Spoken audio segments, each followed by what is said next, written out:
തിന്മ നിങ്ങളെ നശിപ്പിക്കില്ല. തിന്മ നിങ്ങളെ സ്പർശിക്കില്ല. തിന്മ ചുറ്റും വളഞ്ഞിരിക്കുകയാണ്. തിന്മയുടെ അധികാരം വർദ്ധിച്ചുകൊണ്ടിരിക്കുന്നു. എങ്കിലും എല്ലാ തിന്മകൾക്കുമിടയിൽ കർത്താവ് നിങ്ങളെ സംരക്ഷിക്കാനും പരിപാലിക്കാനും ഉയർത്താനും തീരുമാനിച്ചിരിക്കുന്നു. സങ്കീർത്തനം 121:7 കർത്താവ് നിന്നെ എല്ലാ തിന്മകളിൽ നിന്നും അകറ്റിക്കാക്കും. കർത്താവ് നിന്റെ ആത്മാവിനെ കാക്കും.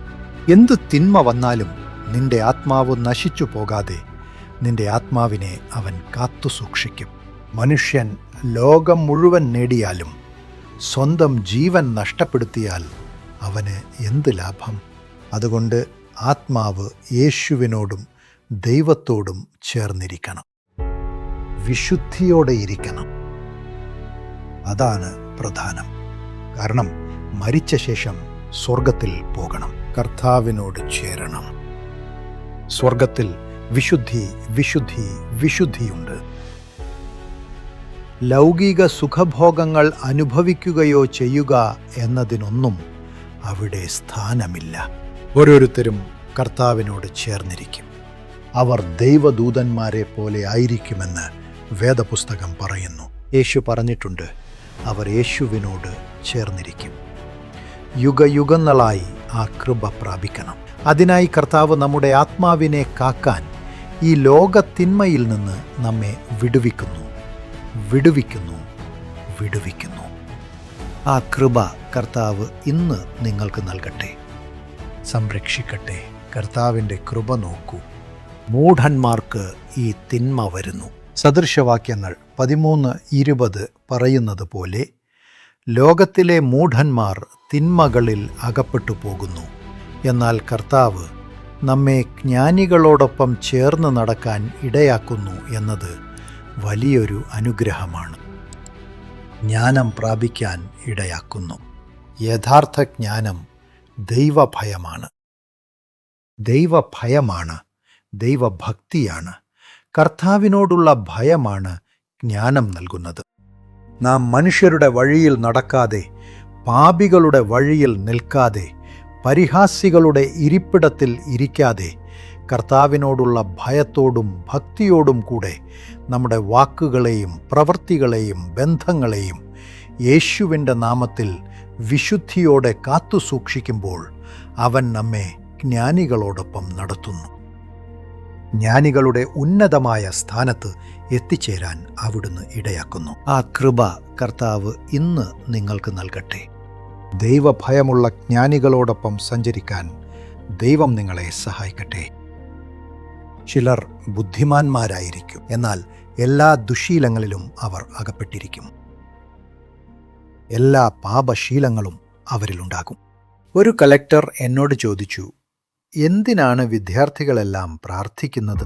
കർത്താവിൻ്റെ കൃപക്കായി പ്രാർത്ഥിക്കണ. ഞങ്ങളെല്ലാം എഞ്ചിനീയറിംഗ് പഠിച്ചവരാണ്. ഞങ്ങൾ മദ്യപിക്കും, ലഹരി വസ്തുക്കൾ ഞങ്ങൾ ഉപയോഗിക്കും. അതാണ് ജീവിതം, വിദ്യാർത്ഥി ജീവിതം. എന്നാൽ ഞങ്ങളൊന്നും ഉയർന്നില്ലേ? ഞങ്ങൾക്ക് ജ്ഞാനമില്ലേ? അദ്ദേഹം അങ്ങനെയാണ് പറഞ്ഞത്. എന്നാൽ തൊട്ടടുത്ത ദിവസം തന്നെ സർക്കാർ അദ്ദേഹത്തെ ആ ജോലിയിൽ നിന്ന് നീക്കം ചെയ്തു. അവസാനം വരെ അദ്ദേഹത്തിന് വലിയൊരു പദവി നൽകിയില്ല. അദ്ദേഹം ഇപ്പോൾ എവിടെയാണെന്ന് പോലും അറിയില്ല. വളരെ ജാഗ്രത പാലിക്കണം. അതെ, ജ്ഞാനം ഉണ്ടായേക്കാം, ലൗകിക ജ്ഞാനം. എന്നാൽ ദൈവഭയമില്ലെങ്കിൽ അതിൽ ഒരു പ്രയോജനവുമില്ല. ദൈവഭയമുണ്ടെങ്കിൽ മാത്രമേ ആ ജ്ഞാനം വർദ്ധിക്കുകയുള്ളൂ. ദൈവഭയത്തോടെ ജീവിക്കുന്ന ജ്ഞാനികളോടൊപ്പം നടക്കുമ്പോൾ അനേകരെ നീതിയിലേക്ക് നയിക്കുന്ന ജ്ഞാനികളായി ആകാശത്തിലെ നക്ഷത്രങ്ങളെപ്പോലെ പ്രകാശിക്കാനുള്ള കൃപ ലഭിക്കും. കർത്താവ് അത് നിങ്ങൾക്ക് നൽകും. എല്ലാവരും നിങ്ങളുടെ പ്രകാശത്തിൽ സന്തോഷിക്കും. അതുപോലെ തിന്മയിൽ നിന്ന് കർത്താവ് നിങ്ങളെ കാത്തുരക്ഷിക്കുകയും അയൽക്കാരനെ സ്നേഹിക്കാൻ പഠിപ്പിക്കുകയും ചെയ്യും. റോമർ 13:10 പറയുന്നു, സ്നേഹം അയൽക്കാരന് ദോഷം ചെയ്യില്ല. ദോഷം ചെയ്യാതെ അയൽക്കാരനെ സ്നേഹിക്കുന്ന ഒരു ഹൃദയം കർത്താവ് നൽകുന്നു. തിന്മയിൽ നിന്ന് മോചിപ്പിച്ച് അയൽക്കാരനെ സ്നേഹിക്കാനുള്ള കൃപ അവിടുന്ന് നൽകുന്നു. റോമർ 12:16 നാം അത് വായിക്കുന്നുണ്ട്. പരസ്പരം ഐക്യമത്യത്തോടെ ഇരിക്കാനുള്ള ആ കൃപ അവിടുന്ന് നൽകുന്നു. മൂന്നാമതായി, തിന്മയിൽ നിന്ന് മോചനം നൽകി നമ്മെ കാത്തു സൂക്ഷിക്കുകയും ദൈവത്തോടൊപ്പം നടക്കാൻ ഇടയാക്കുകയും ചെയ്യുന്നു. ദൈവവുമായി അനുരഞ്ജനപ്പെടാൻ അവിടുന്ന് ഇടയാക്കുന്നു. ഉൽപ്പത്തി 50:20 ജോസഫ് പറയുന്നുണ്ട്, അവൻ്റെ സഹോദരന്മാർ അവനെ കൊല്ലാനും നശിപ്പിക്കാനും ആഗ്രഹിച്ചു. ഒടുവിൽ അവനെ ദൂരദേശത്തെ അടിമക്കച്ചവടക്കാർക്ക് വിറ്റുകളഞ്ഞു. അവർ പോയി മറ്റൊരു ദേശത്ത് അവനെ അടിമയായി വിറ്റു. എന്നാൽ കർത്താവ് അവൻ്റെ കൂടെയുണ്ടായിരുന്നു. അവനെ അനുഗ്രഹിക്കുകയും ഫറവോൻ രാജാവിന് തൊട്ടു താഴെയായി രാജ്യത്ത് അവനെ പ്രതിഷ്ഠിക്കുകയും ദേശം ഭരിക്കാൻ അവനെ ഉയർത്തുകയും ചെയ്തു.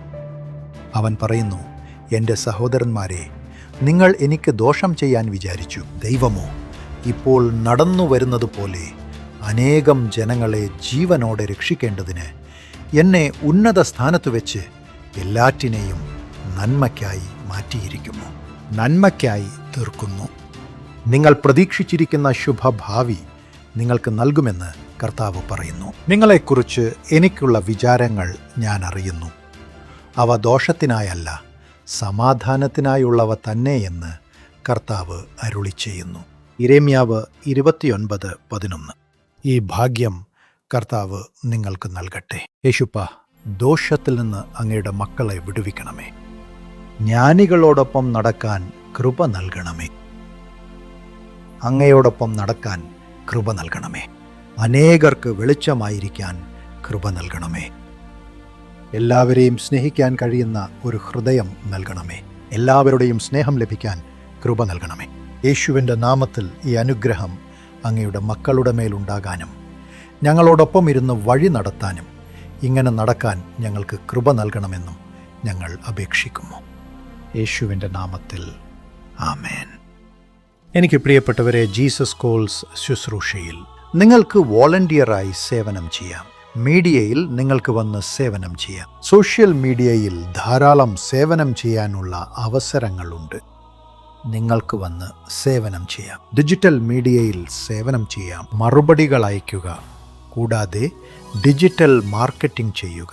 ഇതിനെല്ലാം ഞങ്ങൾക്ക് സഹായം ആവശ്യമാണ്. ഞായറാഴ്ച ആരാധനകളിൽ ക്യാമറ ഓപ്പറേറ്റ് ചെയ്യാനും മറ്റും ഞങ്ങൾക്ക് ആവശ്യമുണ്ട്. കൂടാതെ കറസ്പോണ്ടൻസിലും ഞങ്ങൾക്ക് ആവശ്യമുണ്ട്. കൂടാതെ പ്രാർത്ഥനാ ഗോപുരങ്ങളിലും സഹായം ആവശ്യമാണ്. നിങ്ങൾക്ക് സാധിക്കുന്ന സഹായം നിങ്ങൾ ചെയ്യുക. ദൈവം നിങ്ങളെ 100 മടങ്ങായി അനുഗ്രഹിക്കട്ടെ.